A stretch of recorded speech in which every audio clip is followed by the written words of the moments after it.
आज हमारे special guest कार्यक्रम में आज मैं ऐसी शख्सियत से आपको मिलवाने जा रहा हूँ जिन्होंने राजकीय सेवा में रहते हुए सरकार की जन कल्याणकारी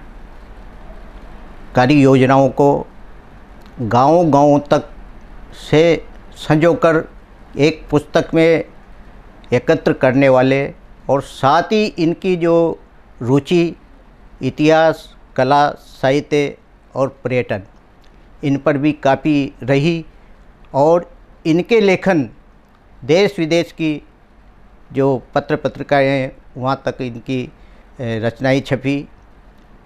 साथ ही 71 वर्ष की आयु में भी ये अभी एक विद्यार्थी के रूप में अध्ययनरत है।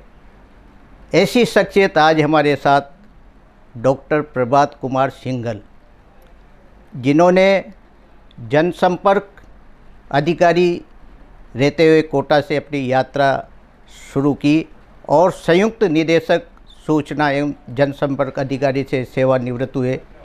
इसके बाद भी सेवानिवृत्ति के बाद भी इन्होंने अपना लेखन अनवरत जारी रखा। इन्हें मैं एक लेखक भी कह सकता हूँ और एक पत्रकार के रूप में भी इन्होंने अपनी छवि समाज के सामने रखी है। आइए बात करते हैं डॉक्टर प्रभात कुमार सिंघल साहब से।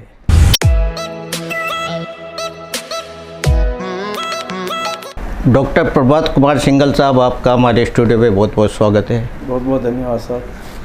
डॉक्टर साहब, सबसे पहले तो आप अपने जीवन परिचय के बारे में हमारे दर्शकों को बताएं।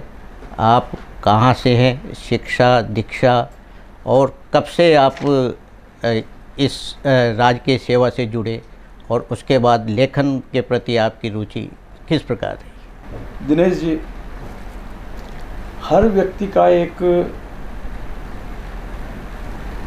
परिवेश होता है। जी जी। उसका एक माजी होता है। हम लोग बहुत सामान्य परिवार से हैं। जी। हमारे पिताजी स्वर्गीय चमनलाल जी सिंघल जी वैसे तो पुलिस विभाग में अधिकारी रहे थे और पुलिस अधीक्षक पद से सेवानिवृत्त हुए थे। जी। परंतु अपनी ईमानदारी की वजह से वो जीवन में कुछ नहीं कर पाए और हम बहुत ही साधारण रूप से अपना जीवन यापन करते थे। जी। उन्होंने बमुश्किल हम 3 भाई बहनों को पढ़ाया लिखाया और हमारा विवाह कर अपने दायित्व से मुक्त हुए। जी। हम लोग मुख्य रूप से उत्तर प्रदेश जिला मुजफ्फरनगर के पास चरथावल गांव के निवासी हैं। जी। 4 पीढ़ी पूर्व हमारे ग्रेट ग्रैंडफादर राजस्थान में नौकरी करने आए थे। जी। उसके पश्चात हम लोग राजस्थान के होकर रह गए। मेरी चौथी पीढ़ी है कि हम राजस्थान में हैं और मेरा जन्म 15 अक्टूबर 1953 को कोटा में ही हुआ। जी। उस समय हमारे पिताजी कोटा में पदस्थापित थे। जहाँ तक शिक्षा दीक्षा का सवाल है, मैं आपको बताना चाहूँगा कि मैं बहुत ही औसत दर्जे का विद्यार्थी रहा हूँ। जी। मेरी प्रारंभिक शिक्षा कुछ उदयपुर में हुई, कुछ मेरे पैतृक गांव चरथावल में और कुछ ननिहाल जो कि गांव के नज़दीक ही है थाना भवन में हुई। जी जी। इस प्रकार 10वीं तक मेरी शिक्षा विभिन्न स्थानों पर होने से मैं बहुत अच्छा स्टूडेंट नहीं बन पाया और एक सामान्य स्टूडेंट के रूप में ही मैं रहा। बदलाव मेरा जीवन में आया कोटा में अपने पिताजी के पास आने पर। जी। यहाँ मैंने मल्टीपर्पज़ हायर सेकेंडरी स्कूल से हायर सेकेंडरी की परीक्षा पास की। मेरे दादाजी का सपना था कि मैं डॉक्टर बनूं, इसलिए उन्होंने मुझे विज्ञान विषय दिलवाया। परंतु विज्ञान विषय में मेरी कोई खास रुचि नहीं होने से मैं उसमें आगे नहीं बढ़ सका और मैंने स्नातक शिक्षा में आर्ट विषय को अपना माध्यम बनाया जी। और आर्ट विषय से मैंने स्नातक किया। स्नातक करने के पश्चात मेरा मन पढ़ने में नहीं लगा और मैंने मेरे पिताजी से कहा कि आप मुझे कोई नौकरी दिलवा दीजिए या कोई मुझे काम शुरू करवा दीजिए, अब मैं आगे नहीं पढ़ना चाहता हूँ। उस समय बात जयपुर की है जी। वहाँ एक कोटा के ही मानक लाल जी का एक Galaxy publicity private limited company थी जी जी। और एक कंपनी थी जो डीजल सेट के इंजन बनाते थे, electro asiatic public limited company. जी जी। उन्होंने उनसे कह के मुझे उस कंपनी में कंपनी सहायक के रूप में मेरी नौकरी लगवाई जी। वहाँ नौकरी करने का बड़ा दिलचस्प अनुभव है कि कंपनी के सेठ जी से लेके सभी स्तर के कर्मचारी अधिकारी खड़े होकर काम करते थे जी। उनकी लंबाई के हिसाब से मेज़ें बनवाई गई थी जी। इत्तेफाक से मेरी जो मेज़ थी वो सेठ जी के सामने थी जी। तो वहाँ मैंने देखा कि सब लोग शाम को 5 बजते ही बिना किसी से पूछे अपने घर चले जाते हैं और अकेले सेठ जी रह जाते हैं जी।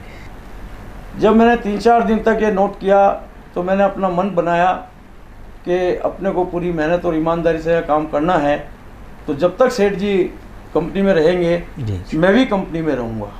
बहुत खूब। मेरे इस बात से 1-2 दिन सेठ जी ने कहा भाई आप नहीं जा रहे हो। मैंने कहा सर आप यहाँ पे हैं तो आपको किसी चीज़ की ज़रूरत हो तो मैं जब ही जाऊँगा जब आप जाएंगे। इस तरह से मेरे सेठ जी से कुछ अच्छे संबंध बन गए। उन्होंने मुझे कंपनी मैटर के लिए सहायक नियुक्त कर दिया, जिसमें मुझे उन्होंने कंपनी से संबंधित जितने भी लॉ होते हैं, एक वकील साहब जो उसमें लगे हुए थे उनके माध्यम से मुझे सारे लॉ पढ़ाए और मुझे प्रेरित किया कि बेटा कोई बात नहीं, तुमने आगे पढ़ाई नहीं की तो तुम प्राइवेट एमए कर लो। पता नहीं उनके उसमें क्या कशिश थी या मेरा उनके प्रति क्या स्नेह था कि मुझे उनकी बात अच्छी लगी और मैंने जो प्राइवेट एमए इतिहास में अपना आवेदन कर दिया। 2 साल में उस कंपनी में रहा तो दोनों साल में मैंने MA final good second division से 69% मेरे मार्क्स आए, वो मैंने की। किसी कारण से कंपनी मुझे छोड़नी पड़ी और फिर मैं घर आ गया। अब मेरे पास करने को कुछ रह नहीं गया था। पढ़ाई की झलक मुझे सेठ जी के प्रेरणा से मिल गई थी। तो वहाँ पे हमारे एक इतिहास के हेड ऑफ द डिपार्टमेंट थे डॉक्टर देवेंद्र जी कौशिक जी, उन राजस्थान विश्वविद्यालय में, उनको मैंने कहकर पीएचडी के लिए मैंने अप्लाई कर दिया जी।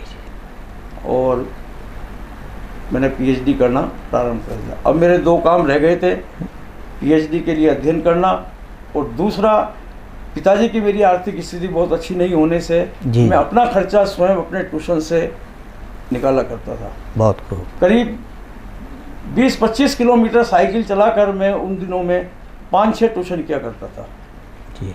और अपना पूरा जेब खर्च उससे निकालता था। और ये ट्यूशन की यात्रा मेरे विवाह के 1 साल उपरांत तक, जब तक कि मेरी सरकारी नौकरी नहीं लगी, जब तक ये ट्यूशन की यात्रा चलती रही और ट्यूशन के खर्च से ही मैं अपना और अपनी पत्नी का खर्च निकालता रहा जी। 1978 में मेरा विवाह हुआ और 1979 में मेरा फरवरी 20 को सहायक जनसंपर्क अधिकारी के रूप में राजस्थान सरकार के जनसंपर्क विभाग में मेरा चयन हुआ जी जी। मैंने 1 मार्च 1969 को कोटा में जी अपनी सेवाएं ज्वाइन की। जी ये मेरा प्रारंभिक जीवन, प्रारंभिक जीवन का संघर्ष, प्रारंभिक मेरी शिक्षा दीक्षा और विवाह के उपरांत मेरा जो सर्विस ज्वाइन करने का जो कथा है वो मैंने आपको संक्षेप में बताई। सिंघल साहब, आप कोटा में काफ़ी वर्षों तक आपने सेवाएं दी और आपका स्नेह आम जन से ही नहीं, प्रशासन से भी एक ऐसा जुड़ाव था आपका। ये देखते हुए प्रशासन ने भी आपको सम्मान प्रदान किया जिला स्तर पर। क्या कारण थे ये जो आप उस मंजिल तक पहुँचे और प्रशासन को आपकी ललक थी? बहुत अच्छा सवाल आपने किया दिनेश जी। मैं बताना चाहूँगा, औरों का तो मैं नहीं कह सकता हूँ जी, लेकिन मुझे नौकरी बहुत मुश्किल से मिली। बहुत काफ़ी परिश्रम करने के बाद मुझे नौकरी मिली, और जब मुझे नौकरी मिली तो मेरे स्वर्गीय पिताजी ने 2 बातें मुझसे कही। जी एक तो अपनी नौकरी को नौकरी समझ के करना, और कभी भी सरकारी अमानत में खयानत मत करना। जी जी, बहुत बढ़िया। और जितना तुम परिश्रम करोगे और जितना विनम्र रहोगे उसी का तुम्हें आगे फल मिलेगा। जी, मैं दिनेश जी आपको बताऊं, 34.5 साल मैंने सेवाएं की, और 34.5 साल में मैं अपने पिताजी के दिए हुए सिद्धांतों पर अडिग रहा। बिल्कुल, बहुत बढ़िया। मैंने पूरी ईमानदारी, निष्ठा, मेहनत और लगन से काम किया। जो भी दायित्व जिस समय मुझे दिया गया वो मैंने पूरी निष्ठा से उसका पालन किया। जहाँ तक लोकप्रियता की बात है, मैंने पूरे सेवा काल में कभी भी अपने आप को अधिकारी नहीं समझा, बहुत बढ़िया। और कर्मचारियों को कर्मचारी नहीं समझा। मैंने ये समझा, जिस ऑफिस में भी रहा, कि ये मेरा अपना परिवार है। जैसे एक परिवार में कहा सुनी होती है, उसी प्रकार हमारे परिवार में भी कहा सुनी हुई, सब तरह की बातें हुई, और सब लोगों से मैं इतना प्रेम करता था, उनकी किसी भी वाजिब बात को कभी मैंने इनकार नहीं किया, और गलत बात को कभी मैंने किया नहीं। जी जी, यही मेरा जो मेरे मूल उपकरण थे, मेरे पत्रकार, जी जी, जिनके लिए मुझे नौकरी करनी थी, जिनकी मुझे सेवा करनी थी, उनसे मैंने अपने छोटे भाई और बड़े भाई जैसे संबंध रखे, कभी पत्रकार जैसे संबंध नहीं रखे। जी जी, यही कारण था कि वो टाइम बेटाइम कभी भी मुझे फ़ोन कर देते थे, कभी भी मेरे ऑफिस में आ जाते थे। यही नहीं, मैं अगर फ्री होता था तो फ़ोन करके मैं उनको बुला लेता था, बहुत। और उनके साथ चाय का आनंद लेता था। इसका एक छोटा सा उदाहरण मैं बताना चाहूँगा। जी, एक बार मेरा किसी कारण से स्थानांतरण हो गया, तो सभी पत्रकारों ने हमारे जनसंपर्क मंत्री जो कोटा आए हुए थे उनके सामने पत्रकार वार्ता में धरना दे दिया। जी, और उन्होंने कहा, साहब जब तक आप इनका ट्रांसफ़र कैंसिल नहीं करोगे, हम आपकी पत्रकार वार्ता नहीं चलने देंगे। जी जी, काफ़ी जिद्दोजहद के बाद करीब आधा घंटे उनकी पत्रकार वार्ता नहीं चल पाई। जी जी, अंततः मंत्री जी को ये कहना पड़ा कि भाई सिंघल जी, आप पत्रकारों में लोकप्रिय हैं, ये मुझे जानकर खुशी हुई। जी जी, और उन्होंने पत्रकारों को आश्वासन दिया कि मैं इनका 3 माह में इनको कोटा भेज दूंगा। जी जी, इसके बाद पत्रकार वार्ता खत्म हुई। मुख्य बात यह है कि अगले दिन यहाँ के प्रमुख पत्र, राजस्थान पत्रिका में जी, जो टिप्पणियाँ छापते थे, उसमें मुख्य टिप्पणियाँ छपी कि एक धरोहर तो रहने दो। जी, तो उसमें उन्होंने इस बात को रेखांकित किया कि काफ़ी चीज़ें आप हमारी कोटा से ले गए हैं, तो कम से कम जी, एक हमारे लोकप्रिय अधिकारी को तो यहाँ रहने दो। बहुत बढ़िया। इसी प्रकार से मैं अधिकारियों में भी, हमारे मंत्रीगणों में भी, जनप्रतिनिधियों में भी, सबके साथ मैंने काम का संबंध रखा और काम अपना पूरा करके दिखाया, उनके दिल में अपनी जगह बनाई। जी जी, तो यही वो कारण है कि जो मेरी मेहनत, लगन और काम के प्रति निष्ठा, सरकारी योजनाओं का प्रचार प्रसार करना और उसमें किसी भी प्रकार का ढिलाई नहीं बरतना के कारण मुझे जिला प्रशासन ने, मैं यहाँ 3 बार 3 पदों पर नियुक्त रहा, तीनों पदों पर अलग अलग जिला कलेक्टर द्वारा मुझे सम्मानित किया। जी डॉक्टर सिंघल साहब, आपकी रुचि को देखते हुए आपने इतिहास, कला, संस्कृति, पर्यटन पर भी खूब लिखा, हाड़ौती का। और आपके मन में ऐसा क्या भाव था, क्योंकि आप तो एक सरकारी अधिकारी थे, लेकिन यहाँ की जो कला, संस्कृति, पर्यटन को आप पटल पर लाए, तो कैसा भाव आपके मन में आया सर? ये आपने मेरे मन का प्रश्न किया है। मैं आपको बताऊं जी, जनसंपर्क विभाग तो मैं समझिए कि संयोगवश आ गया हूं। जी जी जी। क्योंकि मैंने इतिहास में एमए किया और इतिहास में मैंने पीएचडी की। उसी समय मेरा मन पुरातत्व की ओर उन्मुख हुआ। बिल्कुल। और मैं पुरातत्व विभाग में जाना चाहता था। मेरा ये था कि अगर मैं पुरातत्व विभाग में मेरी नौकरी लगती है तो मैं कुछ ऐसे शोध कार्य करूं या ऐसा कुछ जनता के सामने लाऊं निकाल कर कि जो अपना आप में एक इतिहास बने। जी। मैंने प्रयास भी किया, लेकिन मेरा वहाँ जाना मेरी किस्मत में नहीं लिखा था और मुझे जनसंपर्क विभाग में आना पड़ा। पर्यटन मेरी रुचि का विषय रहा है। बचपन से ही मैंने काफ़ी स्थानों को देखा है, तो पर्यटन में मेरी खास रुचि रही है। इस प्रकार से इतिहास, पर्यटन और पुरातत्व को मैंने जिया भी है, देखा भी है, समझा भी है। तो ये मेरे आजीवन आज तक रुचि के प्रमुख विषय बने रहे। जी जी। नौकरी के दौरान कई ऐसे अवसर आए जब मुझे संपूर्ण हाड़ौती को देखने का अवसर मिला। कोटा में रहते हुए कई बार मेरे पास बारां, बूंदी, झालावाड़ और सवाई माधोपुर जिलों के अतिरिक्त चार्ज रहे, तो इन स्थानों पर भी मुझे जाने का मौका मिला। जी। लिखने का मुझे शौक़ था, इसलिए मैंने सभी पर्यटन स्थलों पर जो भी हाड़ौती के हैं, आपको बताऊं कि 70-80 का दशक रहा होगा। जी जी। हिंदुस्तान की कोई भी ऐसी हिंदी की मैगजीन और समाचार पत्र नहीं हैं राष्ट्रीय स्तर के जिनमें मेरे आर्टिकल पर्यटन पुरातत्व को लेकर न छपे हों। बिल्कुल।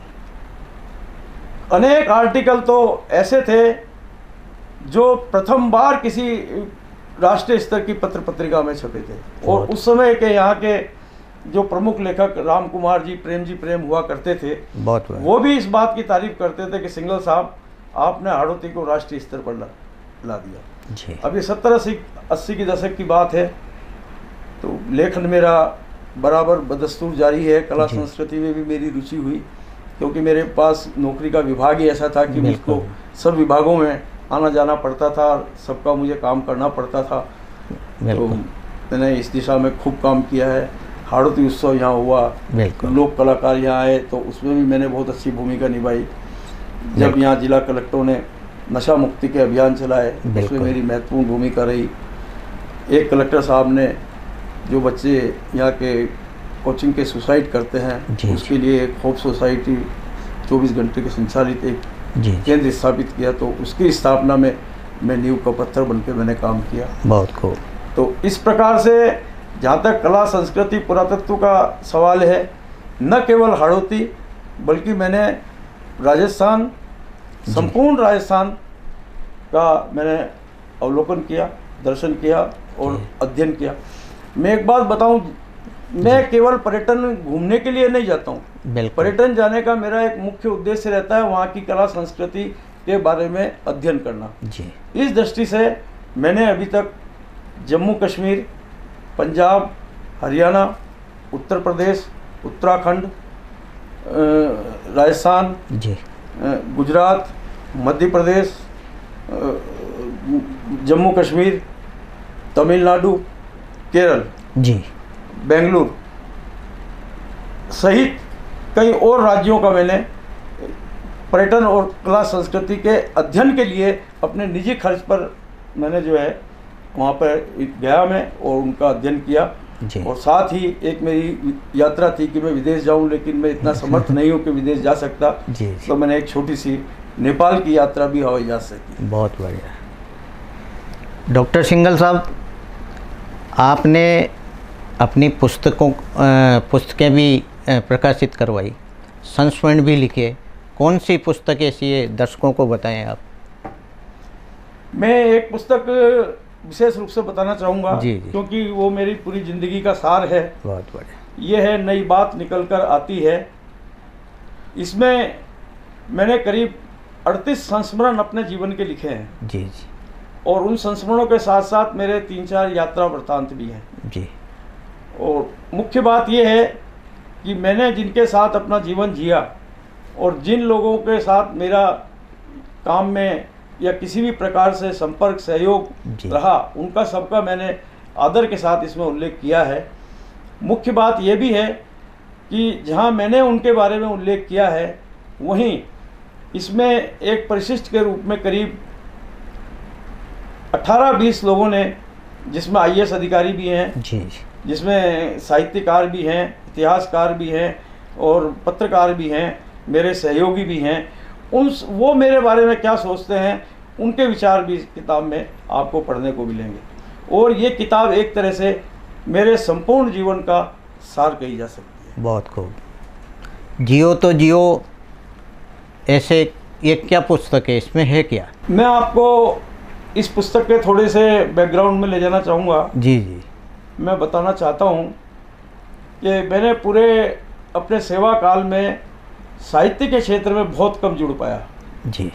तो 3 साल पहले मेरा रुझान हुआ कि मैं यहाँ के साहित्यकारों से जुड़ूं और ये देखूं कि साहित्य में किस तरह का काम हो रहा है। जी जी।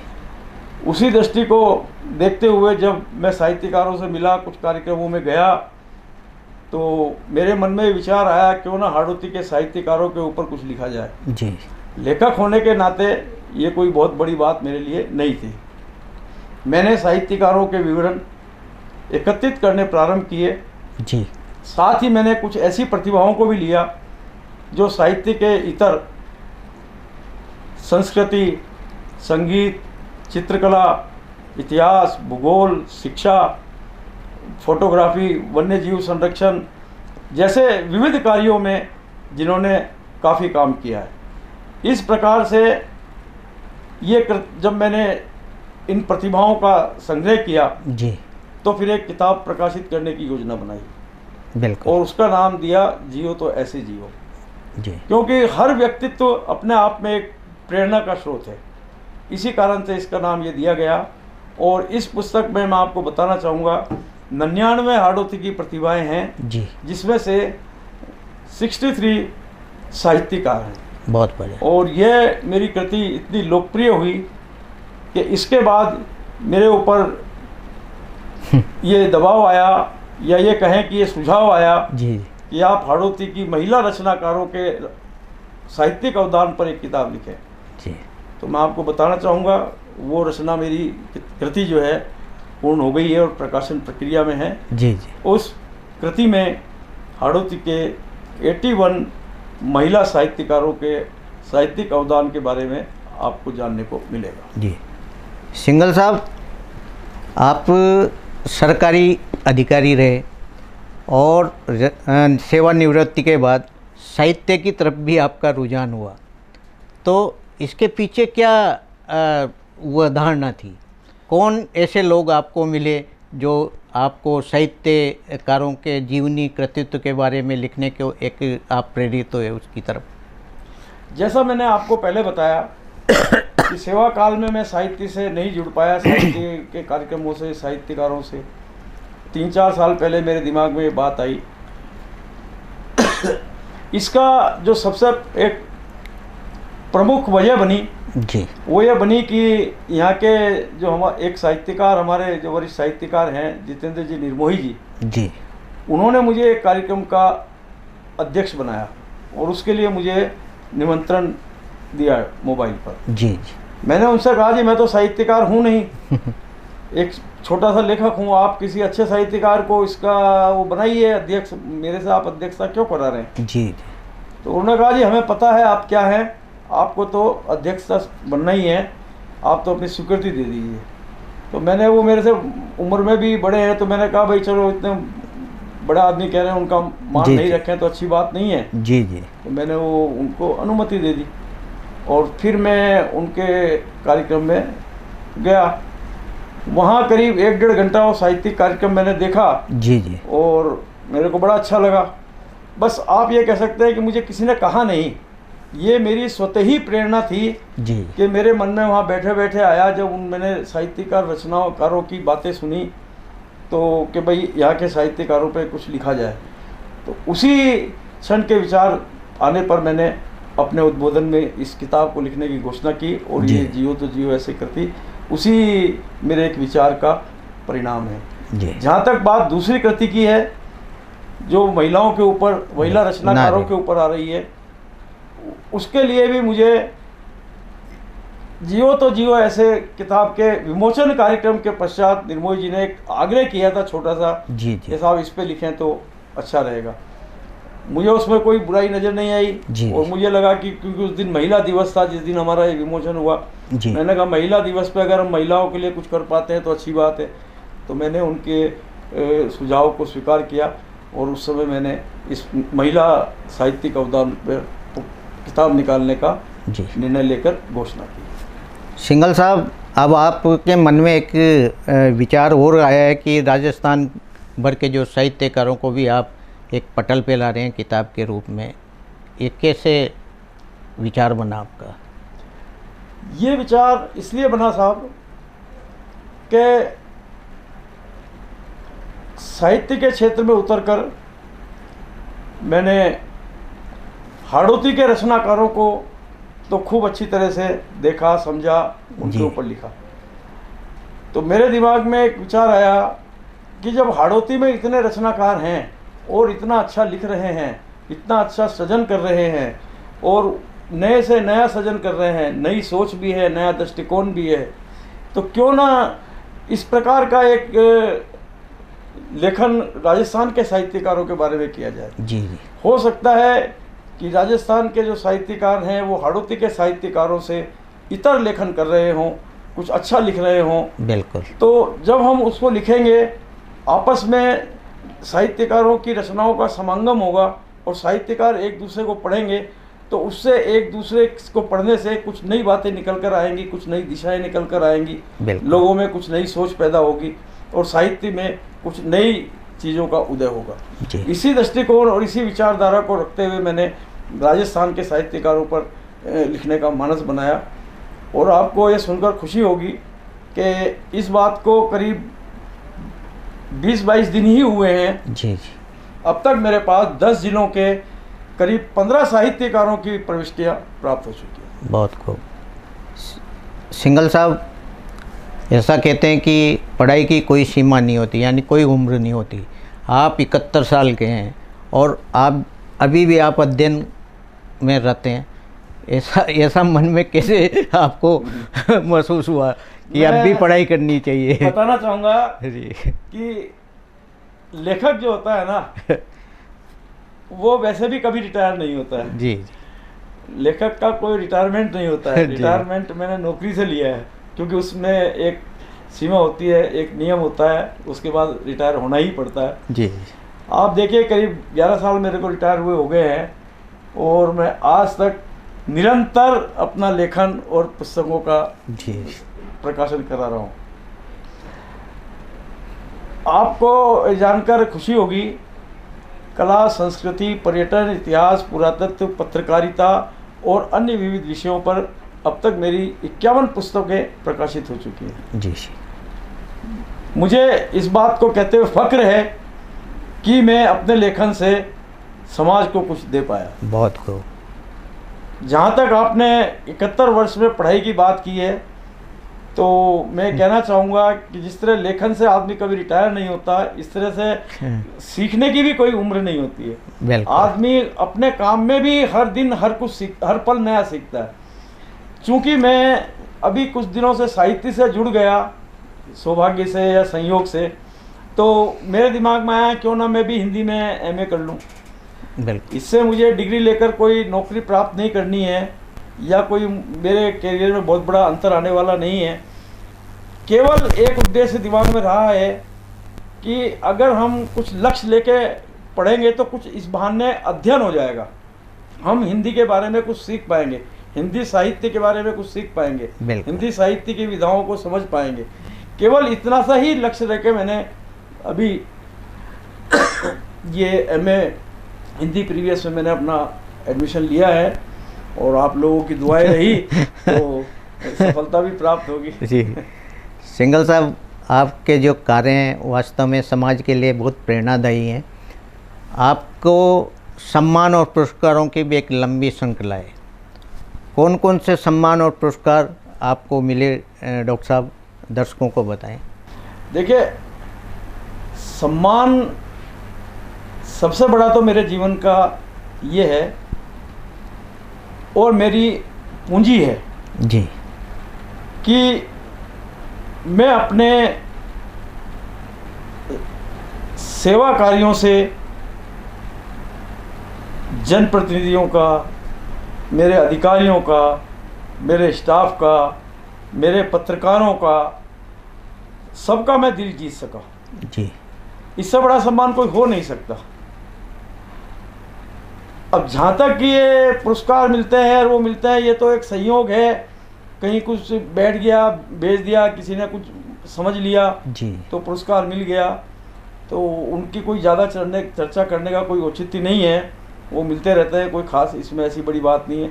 हाँ, लेकिन एक बात मैं ज़रूर कहूँगा कि जो भी मुझे पुरस्कार मिले हैं उसके लिए मैंने कभी लॉबिंग का सहारा नहीं लिया, ना मैंने कोई लॉबिंग बनाई, ना लॉबिंग की। जो भी मिला है वो मुझे अपना आप से ही स्वतः ही ईश्वर की देन है, उनसे मिला है। और प्रमुख पुरस्कारों को तो मैं, जहाँ तक बात है, मैं उन्हीं पुरस्कारों को अपने जीवन का सबसे बड़ा हिस्सा मानता हूँ, जो मुझे राजकीय सेवा के दौरान 3 बार मुझे जिला प्रशासन द्वारा सम्मानित किया गया। जी। डॉक्टर सिंघल साहब, आपकी एकेडमिक उपलब्धियाँ क्या है? एकेडमिक उपलब्धियाँ के बारे में अगर चर्चा करें तो सेवा काल में ही जी हमने 7-7 दिन के अवधि के 3 कोर्स हमने किए जी। एक तो महिला सशक्तिकरण पे था, एक कला संस्कृति और पर्यटन पर था, और एक कंप्यूटर पे था। जी जी। तो मुख्य रूप से तो जो प्रशिक्षण के रूप में कहा जा सकता है तो ये 3 ही मेरी अकादमिक उपलब्धियां हैं। जी जी। और इसके साथ साथ संपादन के क्षेत्र में मेरा अच्छा काम है। जी। संपादन के क्षेत्र में अच्छा काम है।